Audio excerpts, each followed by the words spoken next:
Welcome. I mentioned in a recent video that I am working on a list of some weaknesses, the things that I need to work on in chess. But before I really get into that, I wanted to encourage myself by reminding myself how much I've learned already. When I first started replaying chess or learning chess again in late 2020, actually I think a day after Christmas is when I joined chess.com.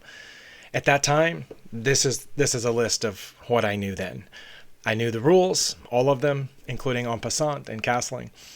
I knew how to do the 4-move checkmate known as scholar's mate. I think I knew one basic tactical idea, which was how to fork pieces with the knight. And I had one endgame or one checkmate strategy, which was the ladder mate with a queen and rook or 2 rooks. And I knew the point value of the pieces. That's about it. And I just started playing. But since then, in just over a year, I feel like I've come a long ways because these are things that I have learned since then. I've learned basic opening principles, like controlling the center, developing pieces, getting the king to safety, connecting the rooks. And through puzzles and lessons and reading books, I've learned a bunch of basic tactical ideas. Pins, skewers, discovered attacks, forks, deflections, some that I didn't list here, like removing the defender. And I've learned a bunch of common openings. Believe it or not, when I first started replaying chess again in 2020, I didn't know any openings. I didn't know what any of them were called, like the Ruy Lopez or any of those things. I've learned all of those things since then. I've learned them from the book Modern Chess Openings. I've learned them from watching YouTube videos. I've learned them from playing and analyzing games. And so now I know the first few moves of a bunch of openings, and so I can recognize them when they happen, whether it's the Vienna or the Sicilian or King's Gambit. And in a few openings that I've been studying, I've learned a bunch of moves and variations. A few I've practiced and I think have memorized out to about a dozen moves. Of course, that requires the opponent responding in the expected way. I've learned how to do a blunder check before each move, before I make the move. Does this leave a piece hanging? Does this allow checkmate? And so on. I've learned to watch for open files and diagonals, which never even thought about that before.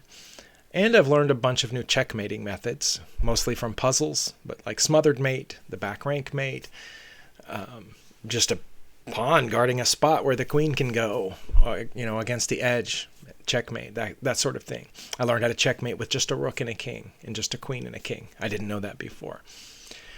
So I've identified some weaknesses that I need to work on in the future. And this list has 2 prerequisites. It has to be something I'm aware of, obviously. If there's something ahead of me that I don't know, I can't put it on the list. I have never heard of it. There's probably some checkmating pattern I've never heard of that I can't even list here or work on because I don't know about it. And the other thing I made as a qualification to put on this list is something that I think I can work on, something that's within my grasp. And the one I mentioned in the recent video, the top 2 here, are evaluating a position in the middle of a game, determining whether I have the advantage or not, what the weaknesses and strengths of the position are for each player, and based on that, choosing the best or among the best moves. That's something that I've noticed that I consistently fail at. Another thing that I'm going to make a separate video on is seeing forced checkmates. It turns out a lot of times when I analyze a game afterward, it'll say you had mate in 3. And I had no idea. I knew I was winning. I knew I had shot, but I didn't know I had mate in 3 at that point. I'm not even talking about the places where the engine says mate in 19. Nobody can see those, most of us. And there's a couple times I had mate in 1 and didn't see it because I'm still not seeing in my mind's eye all the squares around the king that are blocked off by various pieces. Bishop in the corner blocking off certain squares, a knight sitting behind some pawns blocking off certain squares. So that's something I need to work on. Another one is what I'm calling endgame tactics, for lack of a better term.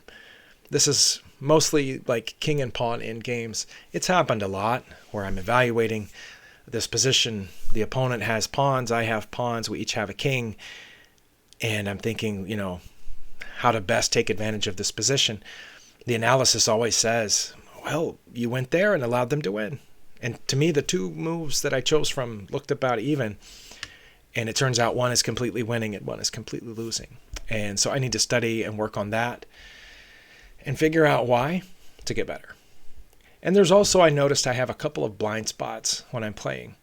Not even the times, I'm not even talking about the tunnel vision that everybody gets when you're focusing on a certain spot on the board and forget about a different spot. But I have some blind spots when it comes to bishop and queen diagonals, for example. I've missed these several times.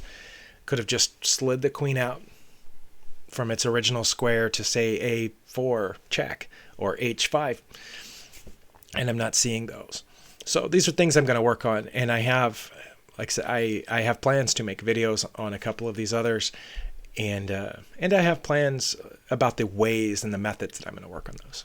Those will all come out in future videos, but for now, this is the list of what I'm working on.